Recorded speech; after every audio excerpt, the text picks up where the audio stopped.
रूस और यूक्रेन युद्ध में कब क्या हो जाए कोई नहीं जानता। कभी पुतिन और किम की जोड़ी यूक्रेन समेत पूरे यूरोप पर भारी पड़ जाती है, तो कभी यूक्रेन को नाटो का साथ रूस के हमलों को शांत कर देता है। वरना अमेरिका के नवनिर्वाचित राष्ट्रपति डोनाल्ड ट्रंप की चेतावनी रूस और यूक्रेन को सोचने पर मजबूर कर देती है। सोमवार को ट्रंप ने कहा कि यूक्रेनी राष्ट्रपति जेलेंस्की को तकरीबन 3 साल से जारी जंग को रोकने के लिए रूसी राष्ट्रपति पुतिन से बातचीत के लिए तैयार रहना चाहिए। रॉयटर्स की रिपोर्ट के मुताबिक ट्रंप ने कहा कि वो युद्ध से हुई तबाही को देखकर काफी दुखी हैं। इसे रोकना होगा। इसके लिए वो पुतिन और जेलेंस्की से बात करेंगे। हालांकि ट्रंप ने ये नहीं बताया कि वो यूक्रेन जंग को कैसे रुकवाएंगे, लेकिन रूस ने यूक्रेन पर हमले तेज कर दिए हैं। महज 2 घंटे में पुतिन की सेना ने 300 यूक्रेनी सैनिकों को मार गिराया और 60% यूक्रेन पर कब्जा कर लिया है। जब पूरी दुनिया की निगाहें सीरिया युद्ध पर जमी हुई थी, उस वक्त पुतिन का रूस यूक्रेन पर ऐसे भीषण जमीनी और हवाई हमले कर रहा था जिसने यूक्रेन के अंत की शुरुआत कर दी है। हम आपको 1025 दिन से चल रहे रूस यूक्रेन युद्ध के वो 5 खतरनाक अपडेट दिखाने जा रहे हैं, जिससे साबित हो जाएगा कि पुतिन को अगर जरूरत पड़ी तो वो यूक्रेन जंग जीतने के लिए अगले 45 दिन के अंदर यूक्रेन और नेटो देशों पर बड़ा परमाणु हमला कर सकते हैं। पुतिन ने उत्तर कोरिया के सुप्रीम लीडर किम के सैनिकों के जरिए पूर्वी यूक्रेन में भीषण तबाही मचाई है। हम आपको बताएंगे कि किम के लड़ाकों ने कैसे और कहां यूक्रेन के 300 सैनिकों को भून डाला। इसके अलावा हम आपको ये भी दिखाएंगे कि पुतिन ने किस तरह से पूर्वी यूक्रेन के 60% इलाके पर कब्जा कर लिया है। और इन दोनों खबरों से ज्यादा खतरनाक वो खबर भी दिखा रहे हैं जिसमें अमेरिका ने रूस के खिलाफ अपनी डार्क ईगल मिसाइल को रूस की हाइपरसोनिक ओरेशेनिक मिसाइल के खिलाफ युद्ध में उतार दिया है। यानी अब पूर्वी यूक्रेन का प्रचंड युद्ध परमाणु युद्ध के करीब पहुंच चुका है। 33 महीने से ज्यादा की जंग में राष्ट्रपति जेलेंस्की ने जंग का हर पैतरा पुतिन के खिलाफ इस्तेमाल कर लिया है, लेकिन अभी तक न तो अमेरिका और न ही नेटो के 32 देश पुतिन के रूस पर भारी साबित हुए हैं। जंग की सबसे बड़ी और ताजा खबर तो और भी हैरान करने वाली है। खबर है कि उत्तर कोरिया के सैनिकों ने रूस के कुर्स्क इलाके में यूक्रेनी सेना पर भीषण हमला किया है। अभी तक यूक्रेन के जनरल दावा कर रहे थे कि उत्तर कोरिया के सैनिक डरपोक और भगोड़े हैं, लेकिन जिस तरह से किम के सैनिकों ने यूक्रेनी सेना को मारा और खदेड़ा, उसे जानकर आप भी हैरान रह जाएंगे। 6 अगस्त 2024 से यूक्रेनी सेना ने रूस के कुर्स्क में बहुत बड़े इलाके पर कब्जा शुरू कर दिया था, लेकिन सिर्फ 70 दिन के अंदर रूसी और उत्तर कोरियाई सैनिकों ने कुर्स्क में यूक्रेन की बढ़त को पूरी तरह से रोक दिया है। रिपोर्ट्स के मुताबिक कुर्स्क क्षेत्र में यूक्रेनी सैनिकों से उनका पहला गांव किम के सैनिकों ने छीन लिया है। 6 और 7 दिसंबर के बीच उत्तर कोरियाई सैनिकों ने यूक्रेनी सेना पर भीषण हमला करते हुए कुर्स्क के प्लेखोवा गांव पर कब्जा कर लिया है। अमेरिकी मीडिया में दावा किया गया है कि उत्तर कोरियाई सैनिकों के हमले में 300 से ज्यादा यूक्रेनी सैनिक मारे गए हैं। रिपोर्ट्स में ये भी बताया गया है कि यूक्रेनी सेना पर उत्तर कोरिया की स्पेशल फोर्स के कमांडो ने हमले किए हैं। कुछ रिपोर्ट्स में भी बताया गया है कि उत्तर कोरियाई कमांडो एक खदान के जरिए से 2 किलोमीटर चले, उसके बाद यूक्रेनी सेना के मोर्चों को पूरी तरह से तबाह और बर्बाद कर दिया। उत्तर कोरियाई कमांडो का ये ऑपरेशन करीब 2.5 घंटे तक चला।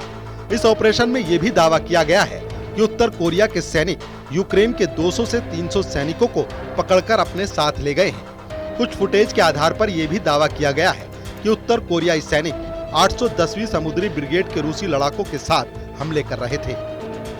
Institute for the study of war यानी ISW के मुताबिक 12 दिसंबर को कुरुक्षेत्र में लड़ाई हुई थी, जिसमें रूसी सेना प्लेखोवा के उत्तर पश्चिमी में आगे बढ़ी और गांव पर कब्जा कर लिया। पुतिन के भयंकर हमलों के बीच यूक्रेनी राष्ट्रपति व्लादिमीर जेलेंस्की ने बयान दिया है, रूस ने हमारे खिलाफ जंगी प्रयोग शुरू कर दिया है। यूक्रेनी सेना पर उत्तर कोरिया के सैनिकों ने हमले किए हैं। रूस ने कोरियाई सैनिकों को संयुक्त इकाइयों में शामिल किया है। कुरुक्षेत्र में इस प्रयोग के जरिए हमले किए जा रहे हैं, लेकिन हमारे पास जानकारी है मॉस्को ने इस युद्ध में एक और दूसरे देश को शामिल किया है। जितना संभव हो सके रूस इनका इस्तेमाल करेगा। इस वक्त रूस की वायुसेना, मिसाइल और ड्रोन ब्रिगेड, टैंक और तोपखाना पूर्वी यूक्रेन में भयंकर तबाही मचाए हुए हैं। रूस के इन हमलों को यूक्रेनी एयर डिफेंस रोक नहीं पाए हैं। रूसी वायुसेना ने यूक्रेन में हवाई हमले किए हैं, मिसाइलों से हमला किया है। यूक्रेन के 3 एयरपोर्ट को निशाना बनाया गया है। एयरपोर्ट पर यूक्रेनी पायलट F-16 की ट्रेनिंग ले रहे हैं। वहीं पर रूसी हवाई हमले हुए हैं।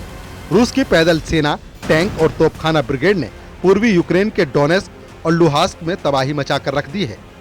जरा देखिए पिछले 18 घंटे में यूक्रेन पर रूसी हमलों से जुड़ी कौन कौन सी बड़ी खबरें और दावे सामने आए हैं। यूक्रेन के राष्ट्रपति जेलेंस्की ने खुद माना है कि पूर्वी यूक्रेन में रूस ने पिछले 18 घंटे में कयामती हमले किए हैं। जेलेंस्की ने मीडिया को जानकारी देते हुए कहा है कि रूसी सेना ने पूर्वी यूक्रेन के इलाके में 94 क्रूज और बैलिस्टिक मिसाइलों से भयानक हमला किया है। इसके अलावा यूक्रेनी सेना का कहना है कि रूस ने 200 लड़ाकू ड्रोन से हमले किए हैं।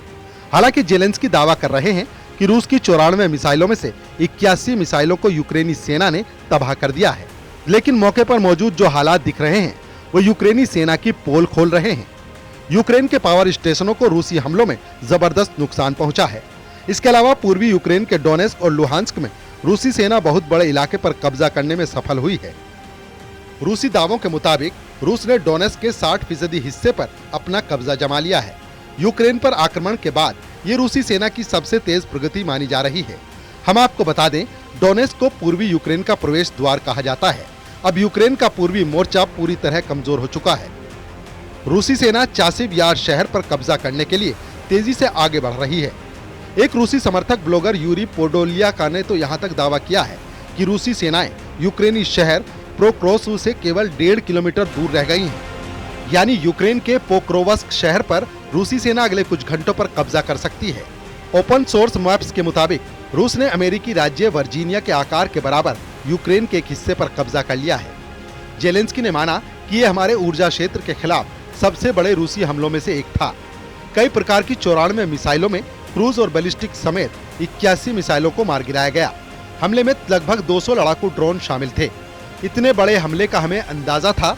ऐसे हमलों से ठंड के मौसम से लोगों की हालत और खराब हो जाएगी। हारते यूक्रेन को बचाने के लिए अमेरिका की बाइडेन सरकार भी पूरा जोर लगा रही है। हम आपको आगे बताएंगे कि रूस ने यूक्रेन के किस इलाके पर 60% तक कब्जा कर लिया है। लेकिन उससे पहले ये जान लीजिए कि अमेरिका रूस की नई हाइपरसोनिक मिसाइल ओरेशनिक को मात देने के लिए किस मिसाइल से हमला करने जा रहा है। अमेरिकी मीडिया की रिपोर्ट के मुताबिक अमेरिका ने जंग के मैदान में अब super hypersonic missile dark eagle को रूस के खिलाफ उतार दिया है। हम आपको बता दें कि रूस ने 21 नवंबर 2024 को अपनी नई हाइपरसोनिक मिसाइल ओरेशनिक से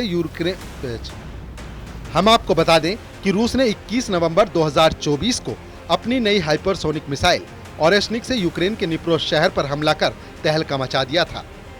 पुतिन ने हाइपरसोनिक ओरेशनिक मिसाइल पर दावा किया था। ओरेशनिक मिसाइल किसी परमाणु मिसाइल से जरा भी कम नहीं है। इस मिसाइल ने यूक्रेन, अमेरिका और नेटो के होश उड़ा दिए। सबसे पहले आप ये जान लीजिए, रूस की ओरेशनिक और अमेरिका की डार्क ईगल मिसाइलें बेहद खतरनाक क्यों मानी जा रही हैं। दावों के मुताबिक रूस की ओरेशनिक मिसाइल 10 मैक की रफ्तार से सटीक हमला करती है, लेकिन वहीं अमेरिका की super hypersonic dark eagle missile 17 Mach की रफ्तार से हमला करती है। यानी रफ्तार के मामले में रूस की ओरेशनिक मिसाइल अमेरिका की डार्क ईगल के सामने कहीं नहीं टक पा रही है। लेकिन रूस की ओरेशनिक मिसाइल एक बार में 6 वॉरहेड के साथ हमला कर सकती है, जबकि अमेरिका की डार्क ईगल मिसाइल एक एंटी मिसाइल प्रणाली है जिसमें ओरेशनिक जैसी हमले की क्षमता नहीं है। डार्क ईगल में हाइपरसोनिक ग्लाइडर बूस्टर हैं जो इसे भयानक रफ्तार देते हैं। ओरेशनिक में ग्लाइडर बूस्टर नहीं, लेकिन इसमें परमाणु हथियारों जैसी क्षमता है। डार्क ईगल 17 मैक यानी धमनी की रफ्तार से 17 गुना तेज रफ्तार से 3000 से 3700 मीटर प्रति सेकंड की गति प्राप्त कर लेती है। डार्क ईगल की रेंज भी 1725 मील है, जबकि ओरेशनिक की रिपोर्ट की गई 3418 मील की रेंज है। इधर रूसी और पश्चिमी मीडिया के मुताबिक पुतिन की बेहद गुप्त मीटिंग में इस बात के संकेत दिए गए हैं कि रूस यूक्रेन जंग को बातचीत से खत्म नहीं किया जा सकता है। इसका आखिरी रास्ता है एटमी जंग। रूसी सेना वाकई में पिछले 33 महीनों से लाखों सैनिक जंग में खो चुकी है। यूक्रेनी रक्षा मंत्रालय के दावे के मुताबिक 1025 दिनों की जंग में रूस के 7,52,000 से ज्यादा सैनिक मारे जा चुके हैं। हालांकि जेलेंस्की दावा कर रहे हैं कि जंग में रूस के 1,98,000 सैनिक मारे गए हैं, जबकि यूक्रेन के 43,000 सैनिक मारे गए हैं। इधर रूस इस वक्त परमाणु जंग की तैयारी करने में जुट गया है। अब आप जरा बेलारूस में राष्ट्रपति पुतिन का ये वीडियो देखिए। राष्ट्रपति पुतिन और बेलारूस में राष्ट्रपति अलेक्जेंडर लुकाशेंको एक दूसरे के जोश में हाथ मिला रहे हैं। इस बेहद अहम मीटिंग को लेकर दावे किए गए हैं कि बेलारूस में मौजूद रूस के एटमी हथियारों को एक्टिव कर दिया गया है। इसके अलावा रूस ने अपने ओरेशनिक हाइपरसोनिक मिसाइल को बेलारूस में पहुंचाने की भी डील फाइनल कर दी है। यानी पुतिन बेलारूस को एक युद्ध का पावर सेंटर बना चुके हैं, जो यूक्रेन और नाटो के लिए काल साबित होगा। रूस के विदेश मंत्री सर्गेई लावरोव ने तो डंके की चोट पर कह दिया कि अगर परमाणु युद्ध होता है तो इसके लिए अमेरिका और नाटो देश सीधे तौर पर जिम्मेदार होंगे। हैरानी की बात तो ये है कि हारते यूक्रेन को जिताने के लिए जाते जाते राष्ट्रपति बाइडेन अरबों रुपए यूक्रेन को दे रहे हैं। अमेरिकी मीडिया के मुताबिक अमेरिका ने यूक्रेन को 4.2 हजार करोड़ की सैन्य सहायता का ऐलान कर दिया है। इस पैसे से यूक्रेन को ज्यादा घातक हथियार और मिसाइल देने की तैयारी हो रही है।